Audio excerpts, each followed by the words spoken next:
Now, what many of us thought wouldn't happen actually happened during Sony's PlayStation 5 event. The company did not only unveil the design of the gaming console, but they also showed not just one but two consoles, where one being a so-called digital edition, where the difference between the two would be lack of optical reader for the digital edition. Now, seeing Sony making a PS5 model without a disc reader shouldn't come as a surprise to anyone in this day and age, where discs as a storage medium is getting less common every day. Now, the cool thing I see with this so-called digital edition is that it leaves people with more choices and the chance of picking up a PS5 console with a nice price cut. Now, speaking of price, before we start discussing the price tag of the PS5, I just want to take the moment to ask you guys, what do you think about the final design? I think it looks like a mix between an alien mini PC and an early PS5 prototype made by someone on Reddit. Regardless, I think it looks sick, and honestly I'm so glad Sony decided to space out this time around. Anyway guys, in addition to the console hardware design unveil, Sony also unveiled 4 accessories. First up, we got a charging station, we got this remote control, we got a high-res camera,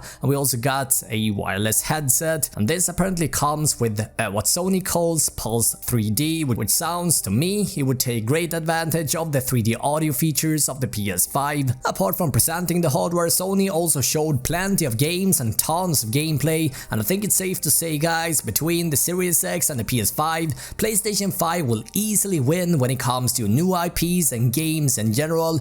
There's simply no question about it. While Sony unveiled plenty of games, and they didn't talk anything about the elephant in the room, which is the pricing of course, but it turns out guys, the price may already been leaked by mistake. In fact, just a few hours ago, spotted by Wario64 on Twitter, a PS5 2TB placeholder listing briefly appeared on Amazon UK with a £600 price tag. Someone also spotted a 1TB listing that was also discovered on Amazon at the same price tag. I have to say guys, before we move on, £599 or 600 British pounds is a pretty hefty price tag for a console. That is almost $750 US.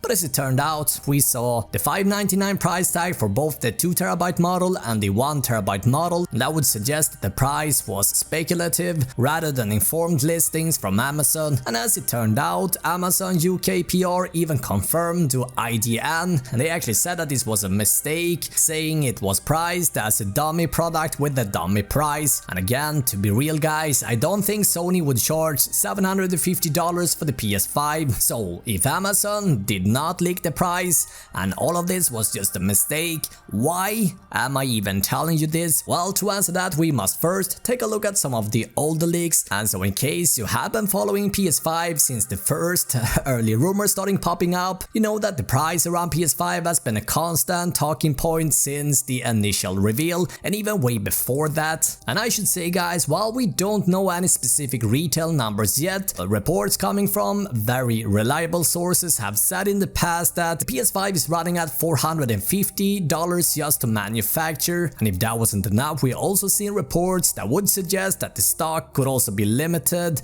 in the first year. And this is unfortunately because of the thing that is happening in the world right now. Anyway guys, if the console costs $450 just to make, and taking into consideration that Sony wanna make a profit from every unit they sell, it wouldn't be unreasonable for Sony to ask $499 US. Again, if they don't wanna lose money, which they obviously don't. Now, another leak coming from Bloomberg suggested that Sony could ask $550 at launch with that in mind, and while having $550 in mind while adding the Amazon pricing mistake into the mix, we get a pretty solid idea where the PS5 probably end up in terms of pricing. Seeing Sony charge $599 US for the PS5 model with disc reader and $549 for the digital edition would be my best bet. But hey, I wanna know guys, what do you think? How much do you think Sony will charge for the PS5? Could Sony possibly ask even more money? Well, historically, Sony made around $18 in profit for the PS4. Honestly, I don't see that many people will go out and buy the PS5 if Sony would ask $7 $700 for the console.